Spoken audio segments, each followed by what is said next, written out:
Okay, good evening, everyone. I'm Jocelyn O'Zolins from the Shelter Island Library.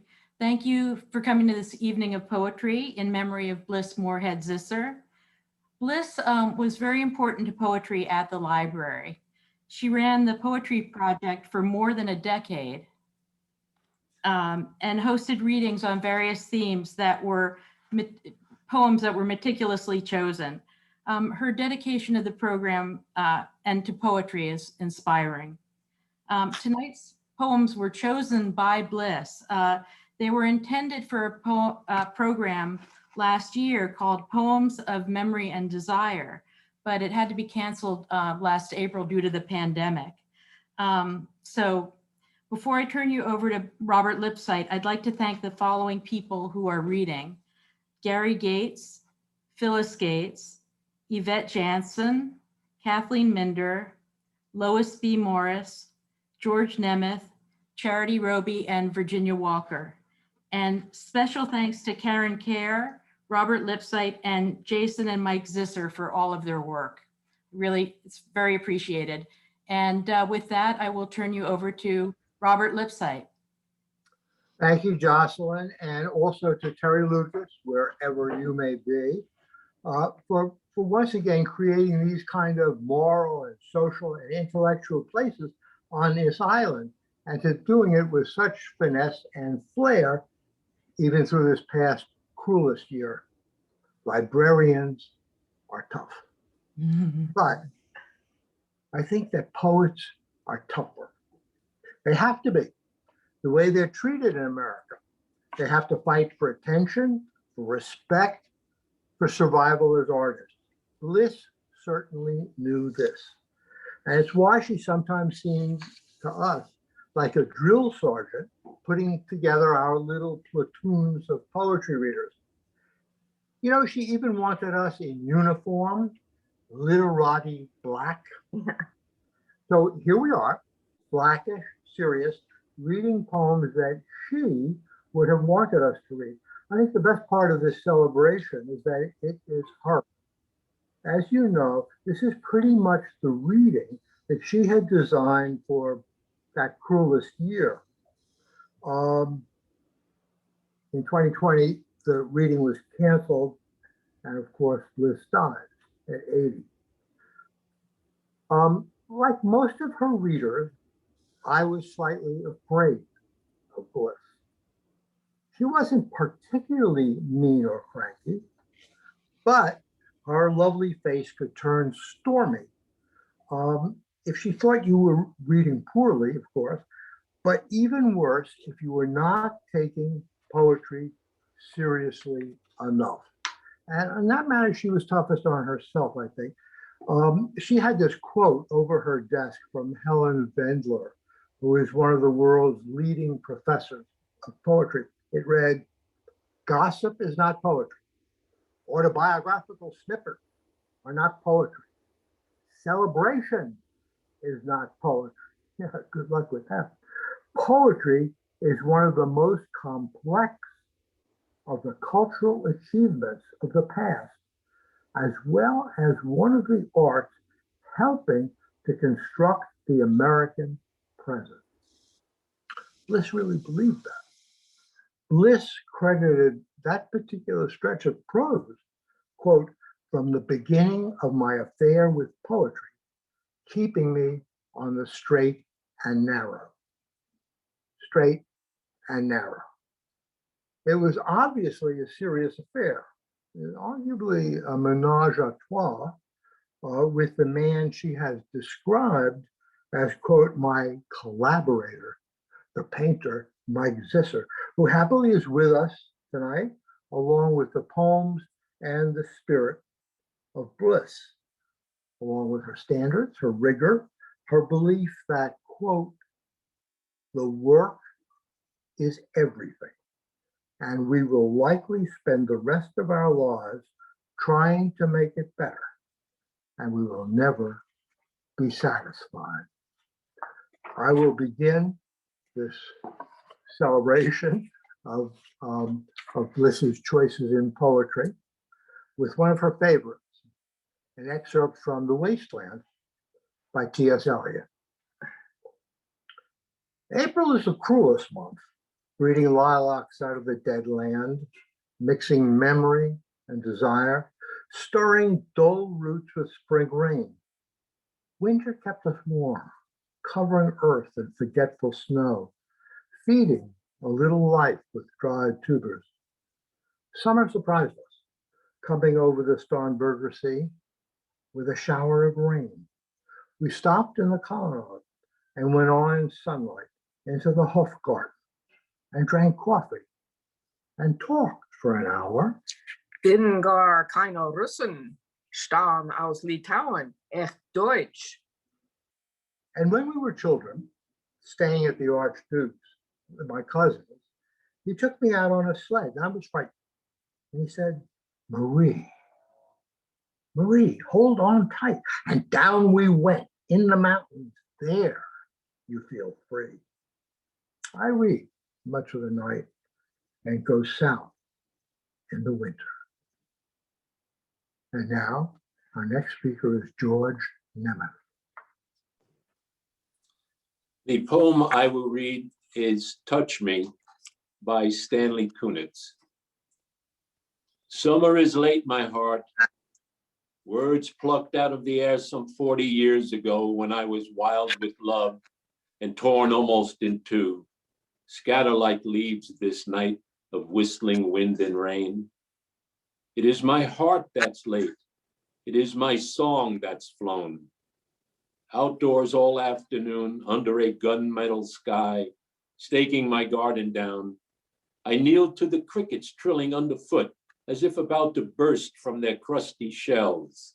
And like a child again, marveled to hear so clear and brave a music pour from such a small machine. What makes the engine go? Desire, desire, desire. The longing for the dance stirs in the buried life, one season only and it's done.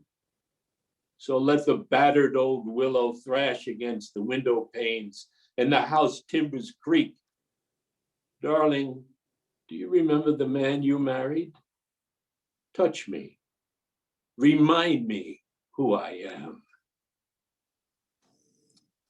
Our next speaker, Karen Kayer.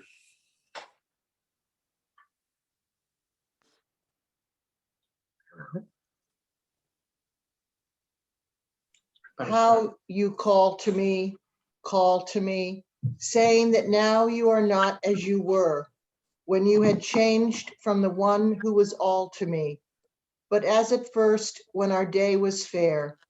Can it be you that I hear? Let me view you then, standing as when I drew near to the town where you would wait for me. Yes, as I knew you then, even to the original air blue gown. Or is it only the breeze in its listlessness, traveling across the wet mead to me here, you being ever dissolved to wan wistfulness, heard no more again far or near. Thus I, faltering forward, leaves around me falling, wind oozing thin through the thorn from Norwood, and the woman calling. The next reader will be Charity Roby. The Letter by Amy Lowell. Little cramped words scrawling all over the paper, like draggled flies' legs. What can you tell of the flaring moon through the oak leaves? Or of my uncertain window and the bare floor spattered with moonlight? Your silly quirks and twists have nothing in them of blossoming hawthorns. And this paper is dull, crisp, smooth, virgin of loveliness beneath my hand. I am tired, beloved, of chafing my heart against the want of you, of squeezing it into little ink drops and posting it. And I scald alone here under the fire of the great moon. The next reader is Gary Gates. Hi, I'm reading a poem by Derek Austin, a young African-American poet who's just getting started at the game, more or less. After graduating from Tampa University of Tampa, he went on to the master's program in poetry at University of Michigan. And 2 years after that, published his first collection of poems under the provocative title of Trouble the Water. I'm reading one that he lives in New York City, and on one occasion when his father and brother came up to visit, he persuaded him to accompany him to the Frick Museum. And the title of the poem is Taking My Father and Brother to the Frick. Disembark, the turners seem to say, those starburst barges glowing in the dusk. But I can't read old Rembrandt. His guarded eyes are jewels, like black men. Even the loned marble busts of kings and soldiers fail to arrest you. It's nearly closing time. The elderly linger rapt. Who has looked at either of you lately with such tenderness? Entering the narrow hall, I ignore my favorite portraits, their ruffles and bodices, carnations and powder puffs, afraid to share my joy with you. Yet your bearing in this spaced possession of your shoulders, the crowns of your heads makes them sing anew. You are both good men. Walk into the Fragonard room. You both seem bored still. That's fine. Perhaps we can progress like these panels, slowly and without words, hear the city where I first knew men in the dark, in this gold and feminine room. And now we'll hear from Yvette Jensen. Thank you. My life had stood a loaded gun by Emily Dickinson. My life had stood a loaded gun in corners till a day the owner passed, identified, and carried me away. And now we roam in southern woods, and now we hunt the doe. And every time I speak for him, the mountains straight reply. And do I smile? Such cordial light open the valley glow. It is as a Vesuvian face had let its pleasure through. And when at night, our good day done, I guard my master's head. 'Tis better than the eider duck's deep pillow to have shared. To foe of his, I'm deadly foe, none stir the second time, on whom I lay a yellow eye or an emphatic thumb. Though I, than he, may longer live, he longer must than I, for I have but the power to kill, without the power to die.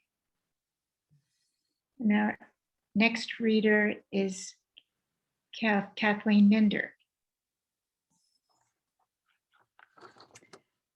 Hello, my poem is Notes on the Mystery by Noah Warren. Younger, I could go to my friend when her heart had been pierced and she was gasping for breath, and I could tell her nothing is lost entirely. All experience in time becomes a window. She was twisting the wheel of a wooden toy.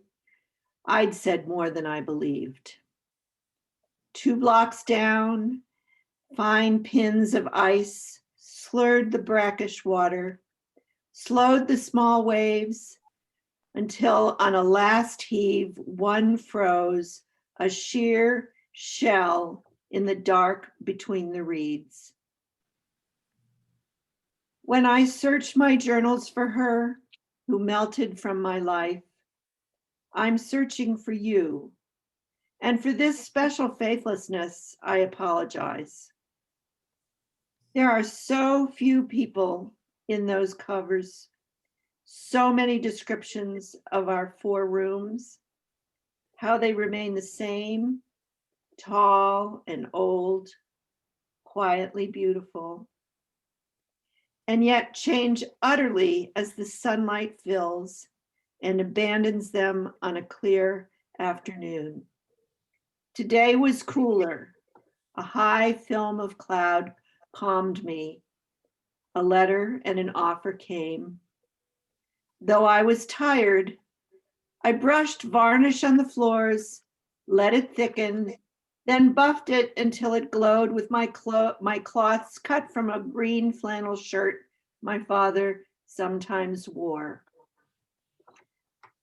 Next is George Nemeth. This next poem is by Philip Larkin, and it's entitled When We First Faced and Touching Showed. When first we faced and touching showed how well we knew the early moves, behind the moonlight and the frost, the excitement and the gratitude, there stood how much our meeting owed to other meetings, other loves, the decades of a different life that opened past your inch-close eyes belonged to others, lavished, lost. Nor could I hold you hard enough to call my years of hunger strife back for your mouth to colonize. Admitted, and the pain is real. But when did love not try to change the world back to itself? No cost, no past, no people else at all. Only what meeting made us feel.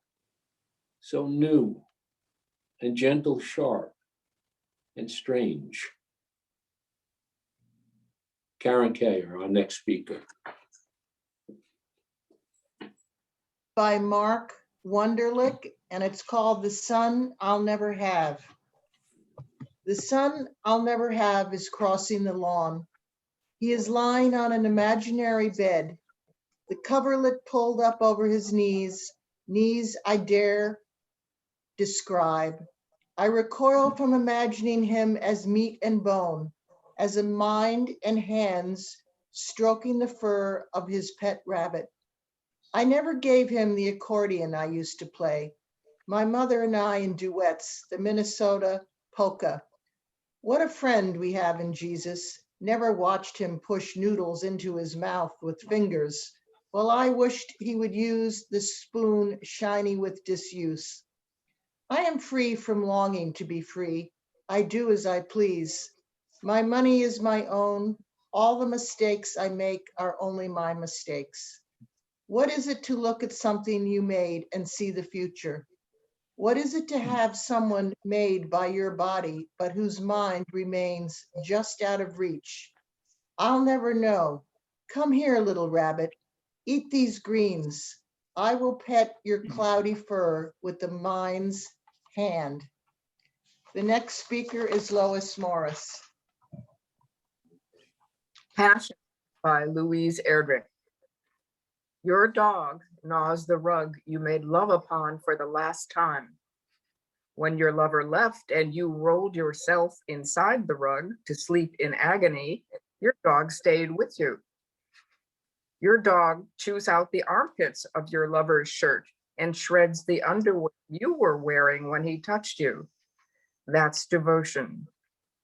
The dog licks your pen and stains his tongue, then licks the white pillows, his way of writing you a poem.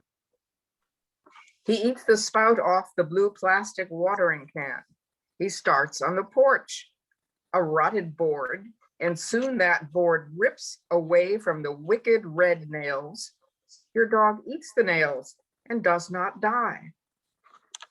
Although you have no porch, no lover, no rug, no underwear, you understand. The dog is trying to eat your grief. In helpless longing to get close to you, he must destroy what's close to you. Kathleen Minder.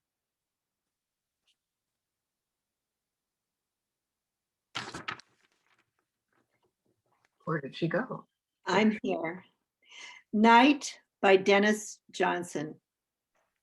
I am looking out over the bay at sundown and getting lushed with a 59-year-old heavily rouged cocktail lounge singer. This total stranger. We watch the pitiful little ferry boats that ply between this world and that other one touched to flame by the sunset, talking with unmanageable excitement about the weather. The sky and huge waters turn vermilion as the cheap drink hour ends. We part with a grief as cutting as that line between water and air. I go downstairs and I go outside. It is like stepping into the wake of a tactless remark, the city's stupid chatter hurrying to cover up the shocked lull. The moon's mouth is moving, and I am just leaning forward to listen for the eventual terrible silence when he begins, in the tones of a saddened, delinquent son, returned unrecognizable, naming these things it now seems I might have done to have prevented his miserable life. I am desolate. What is happening to me? The next reader is Virginia Walker. This is from The Princess by Alfred Lord Tennyson, and it's titled Ask Me No More. Ask me no more. The moon may draw the sea. The cloud may stoop from heaven and take the shape with fold to fold of mountain or of cape. But oh, too fond, when have I answered thee? Ask me no more. Ask me no more. What answer should I give? I love not hollow cheek or faded eye. Yet, oh my friend, I will not have thee die. Ask me no more, lest I should bid thee live. Ask me no more. Ask me no more. Thy fate and mine are sealed. I strove against the stream, and all in vain. Let the great river take me to the main. No more, dear love, for at a touch I yield. Ask me no more. The next reader is Phyllis Gates. The Black Swan by James Merrill. Black on flat water, past jonquil lawns, riding the black swan draws a private chaos, warbling in its wake, assuming, like a fourth dimension, splendor that calls the child with white ideas of swans nearer to the green lake, where every paradise means wonder. Although the black neck arches not unlike a question mark on the lake, the swan outlaws all easy questioning. A thing in itself, equivocal, foreknown, like a pain, or women singing as we wake. And the swan's song it sings is the huge silence of the swan. Illusion. The black swan knows how to break through expectation. Beak aimed now at its own breast, now at its image, and moves across our lives, if the lake is life, and by the gentlest turning of its neck, transforms in time, times damage, to less than a black plume, times grief. Enchanter. The black swan has learned to enter sorrow's last secret chamber, where, like a May fete, separate tragedies are wound in ribbons around the pole to share a hollowness, a marrow of pure winter that does not change, but is always brilliant ice and air. Always the black swan moves on the lake. Always the moment comes to gaze as the tall emblem pivots and rides out to the opposite side, always. The blonde child on the bank, hands full of difficult marbles, stays now in bliss, now in doubt. His lips move. I love the black swan. Gary Gates. I've been given permission to provide a little setup here for my next reading, and because it involves Bliss. In recent years, we frequently met at the fitness center, going through our various exercises of one kind or another. And in many conversations we had, subjects inevitably turned to literature, and especially to poetry. And it wasn't long before we both agreed that William Butler Yeats was the greatest poet of the 20th century.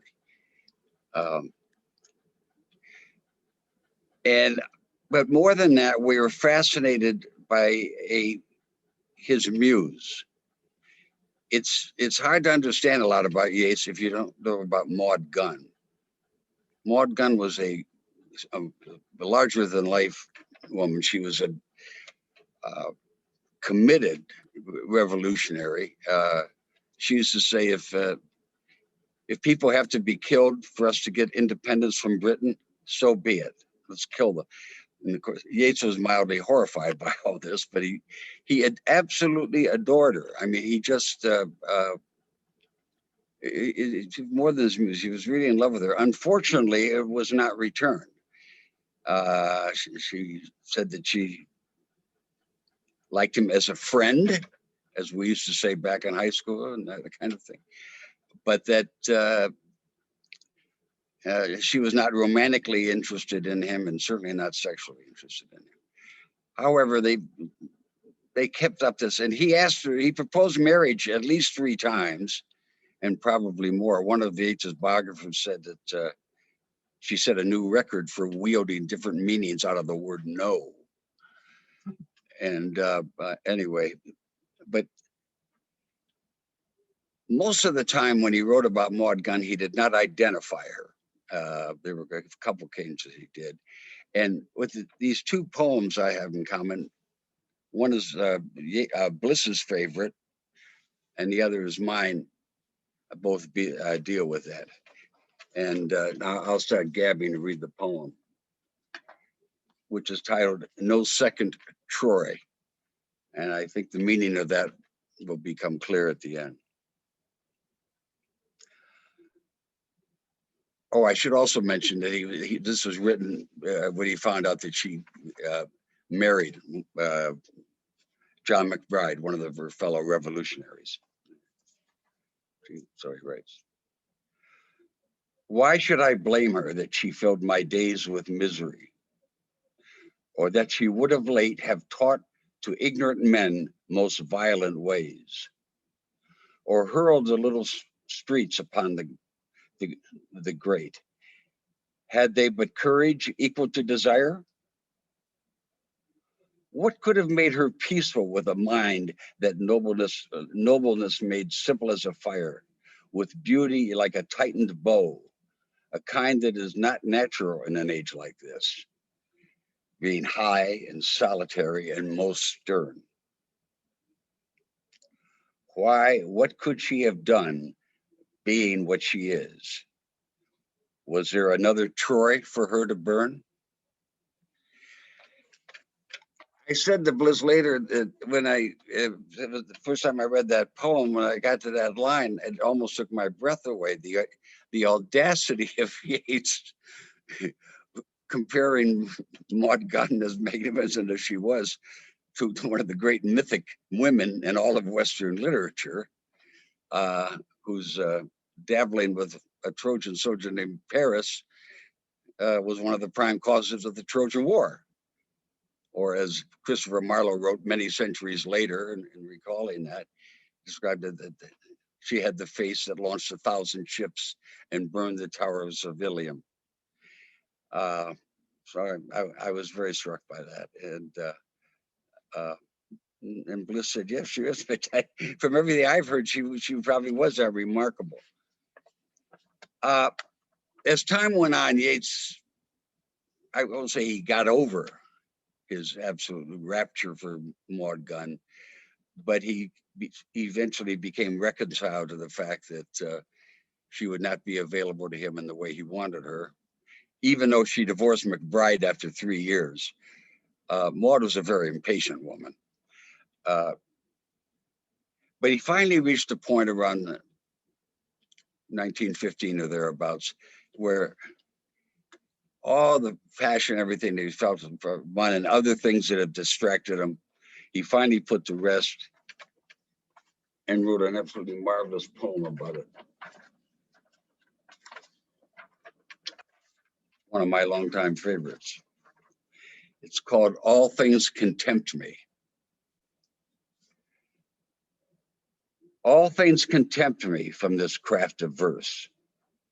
One time it was a woman's face, or worse, the seeming needs of my fool-driven land. Now nothing but comes readier to the hand than this accustomed toil. When I was young, I had not given a penny for a song. Did not the poet sing it with such airs that one believed he had a sword upstairs? Yet would be now, could I but have my wish, colder and dumber and deafer than a fish. And now to Charity Roby. Thanks. This poem is by Elizabeth Bishop, and it's called One Art. The art of losing isn't hard to master. So many things seem filled with the intent to be lost that their loss is no disaster. Lose something every day, except the fluster of lost door keys, the hour badly spent. The art of losing isn't hard to master. Then practice losing farther, losing faster, places and names, and where it was you meant to travel. None of these will bring disaster. I lost my mother's watch. And look, my last or next to last of 3 loved houses went. The art of losing isn't hard to master. I lost 2 cities, lovely ones and vaster, some realms I owned, 2 rivers, a continent. I missed them, but it wasn't a disaster. Even losing you, the joking voice, a gesture I love. I shan't have lied. It's evident the art of losing's not too hard to master, though it may look like, write it, like disaster. Our next reader is Mike Zisser. Okay, I've never done this in all my 79 years. Thank you. If you would hold it. It's Funeral Blues by W.H. Auden. Stop all the clocks. Cut off the telephone. Prevent the dog from barking with a juicy bone. Silence the pianos and with muffled drum, bring out the coffin. Let the mourners grow. List airplanes circle, moaning overhead. Scribbles on the sky, the message.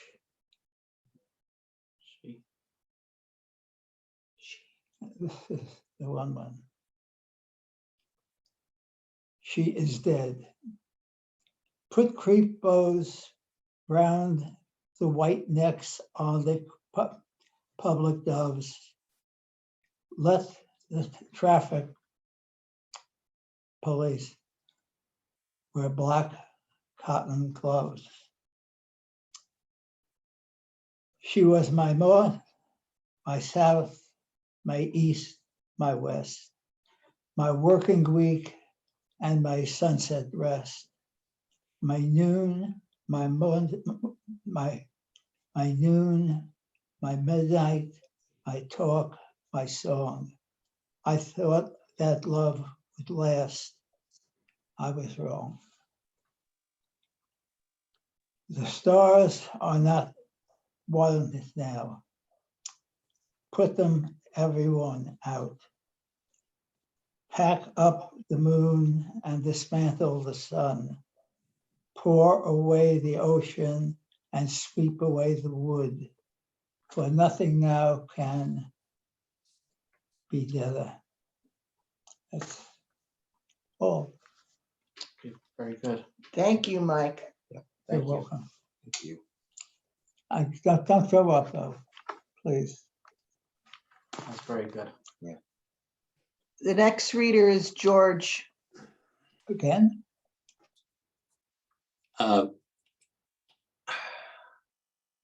When Bliss told me about her plans for this evening, her celebration of memory and desire, I shared with her a poem that I wrote some time ago, and it's my own ode to those two elements of life. Let me read it for you. It's short. It's called Sirens. What part of me stayed behind, never to be retrieved? What part of my soul found itself in those woods, those meadows, those streams? Why are those tiny white bells of the valley still in my eye? Their fragrance still rising as they spread like a carpet. Why should that apple tree, so twisted and old, long ago barren of fruit, still blossom in my mind?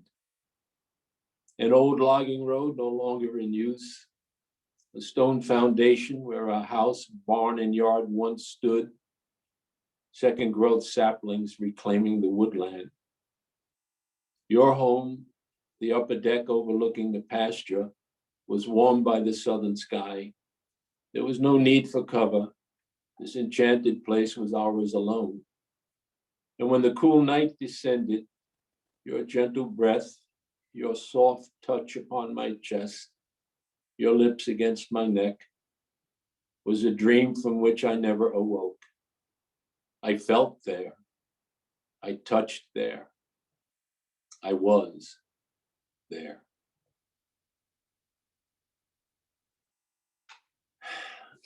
My relationship with Bliss was really based upon my entry into poetry.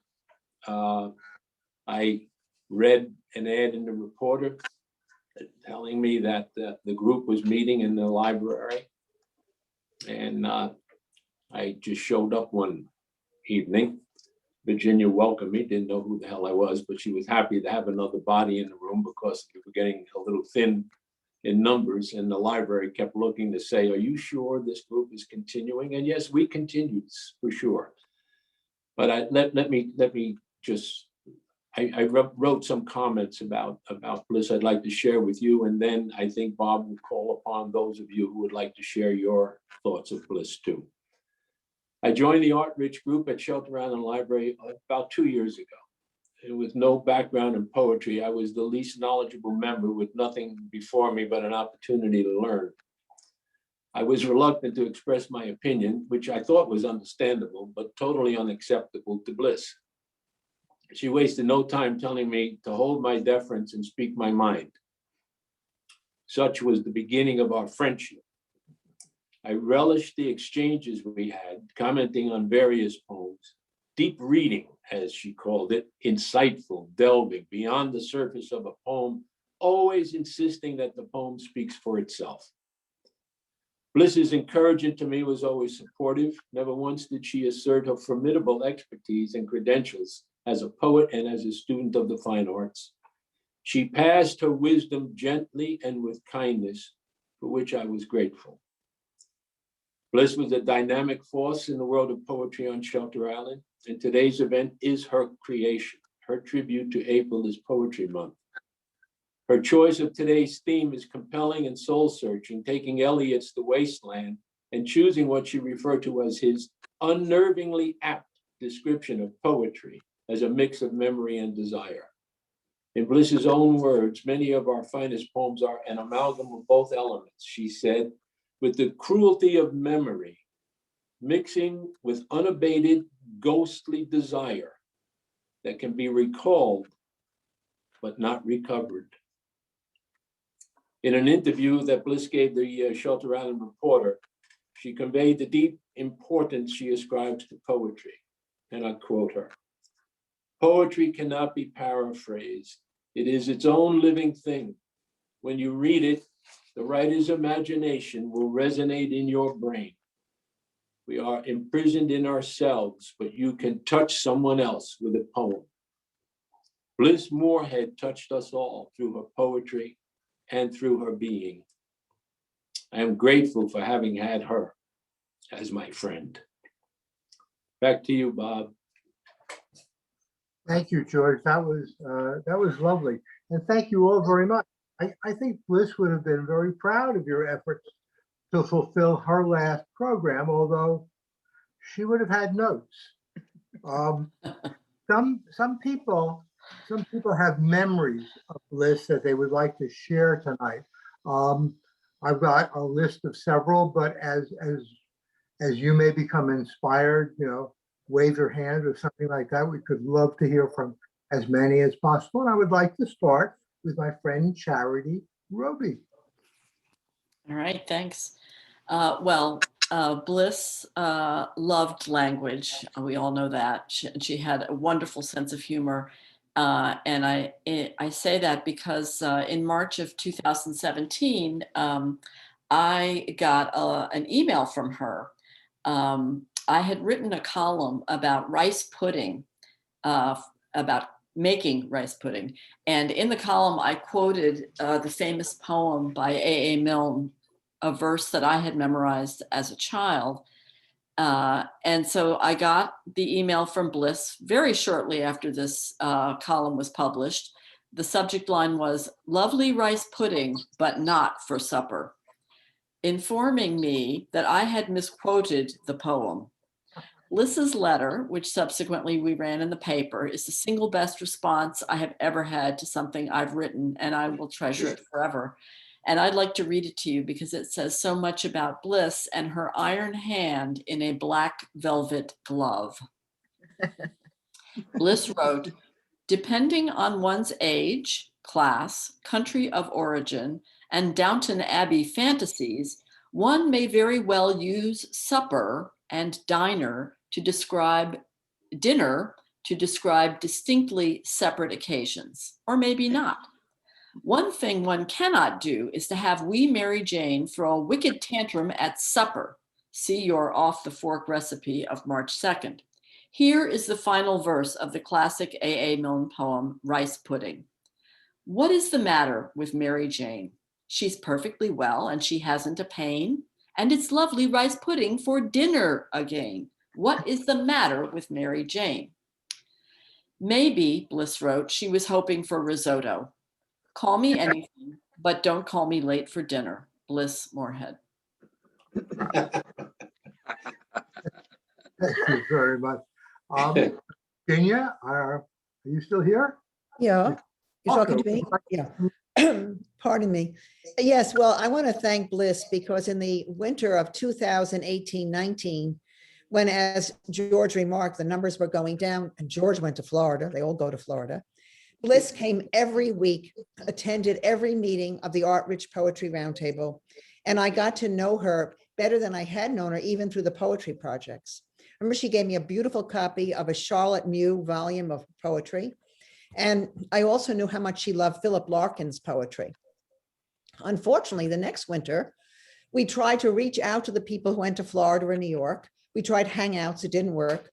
And then we ended up with free conference call, which Jackie Ottman had suggested. And I thought it worked perfectly, but Bliss did not like the phone. And so we kind of lost Bliss there for a few months. I remember in April of 2020, she came back to discuss the Arundel Tomb by Philip Larkin. But unfortunately, then we did not hear from her again. And her death was so shocking to us all. And I hope I helped a little bit in setting this up today by helping Karen Kier and Jocelyn Oslins for finding where Bliss had placed the program and her own recordings of the poems for this program tonight. I happen to have some emails from her, and I did a little detective work and sent that all on to Jocelyn and Karen. And so I hope that's my way of thanking Bliss for all she did for the Art Rich Poetry Roundtable, and she will be missed. Thank you, Virginia. Is there anyone else who would like to share with us? Well, if not, then I think that there are a lot of poems to read and a lot of thoughts to have. And I guess I could, speaking for I'd like- Liz, wait, Can I step in? Karen, I- this- Karen, is- do you have that photograph? Can I step in a second?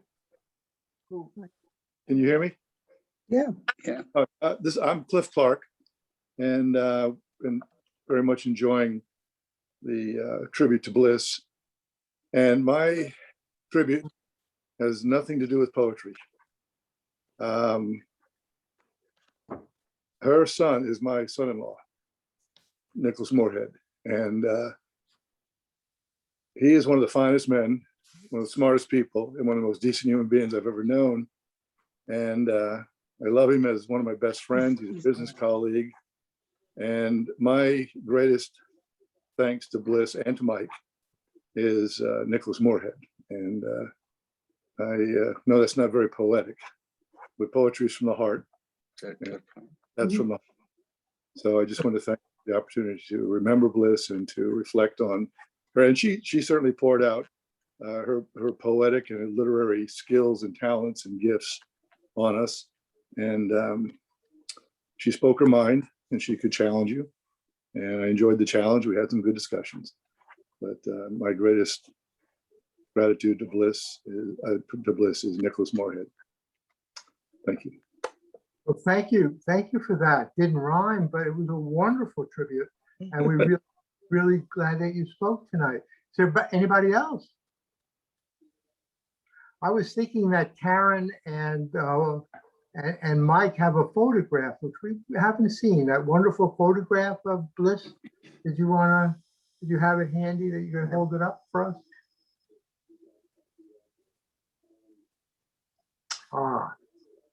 Somebody is going to go get it. It's always lovely to be stirred and remember again. Bob, I Wow. noticed someone has his hand up. If someone has his hand raised, I don't know who that is. I can't see it, but please.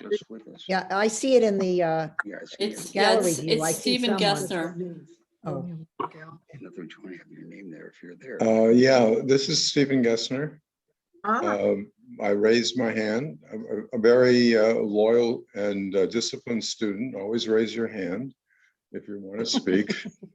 I just want, everyone has said wonderful and insightful things about Bliss, because she was a complex woman, not an easy woman to understand, and generous in many ways, but also strident when she believed in what she believed. And I was always respected that, even when we didn't always agree. The one thing I always want to remind us that we haven't dealt with is her name, Bliss. I mean, this says it all, doesn't it? I mean, she was blissful. Poetry provided bliss for her. It provided a way into the heart, into the passion, into the memory. It was a blissful journey that she was on, inspired by her name. That's all I wanted to add. Thanks. Thank you. How'd we miss that? Thank you, Steve. That was good. Mike, would you hold that up again? This is. Oh, yeah, that's great. This is Bliss. This is the woman we were talking about. Yeah. Sometimes we forget how beautiful she was. We talked about her soul and her spirit, but she was a lovely, beautiful woman. And maybe that's why when her face got stormy and she was not happy with something that one of us was doing, it hurt. She's wearing black too. More. Yeah. Do we have any more people? Feel free. Obviously, we feel free here. Well, if that's it, all I can say is thank you all very much for coming. And as she would say, This, I I got one more thing. Hold on. who's on? What is that, Mike? poetically, what? Karen, just let them know. It's muted. For a couple of seconds? Yeah. Somebody wants to lift this, it's pretty good. Oh, come on. We It's- can't hear- All of it is,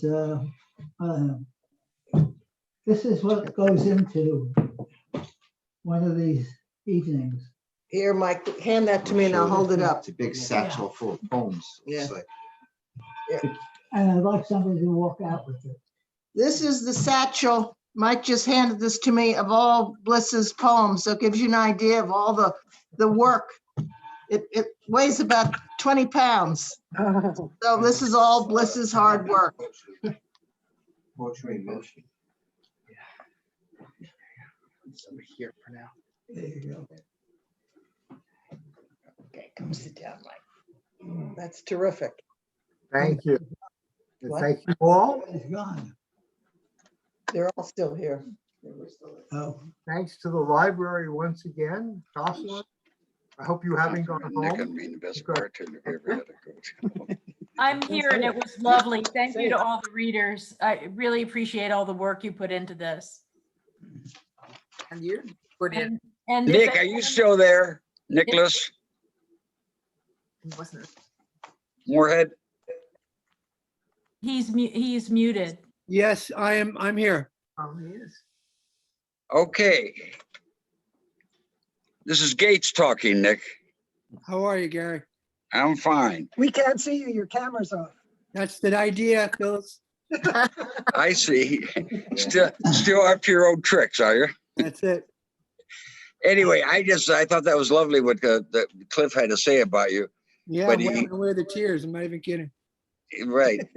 But he left out a very important element in your life and career. You still are regarded as the greatest bartender Goat Hill ever had.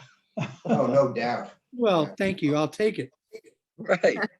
That should be at least one of the claims on your gravestone. Absolutely. Absolutely. Anyway, I just want to say hello, Nick. Hello. Hello to all. And I want to echo the beginnings of this whole event with thanks to Jocelyn and her team. You know, Mike, her loving husband for pretty much all of my life. Robin, Jason, Paul. This truly, as you all know and have said so eloquently, meant so much to her. And few things made her happier than doing this. And to bring this back and do it for her now is touching and wonderful. And I didn't hear many mistakes that I caught. So no one will be haunted by her tonight. So that's good. Truly a wonderful event. And I thank you all. This is Joanna. I'm Bliss's daughter. I also I want to thank you all for putting this together. It was really beautiful. And I'm just so grateful I got to hear this wonderful tribute to her. So thank you so much for putting this together and inviting me. Nice to meet you. Glad you're here. Me too. I'm out here in San Diego, but So much the better. Warmer. a little bit warmer. It was really beautiful. Thank you. Yeah. So I guess we'll say good night, everyone, and thank you so much, and thanks to Bob Lipsight for hosting, and thanks to everyone, and I'll say good night. Good night. Thank you, Jocelyn. Right. My pleasure. Good night, all. Good night. Thank you. Good night.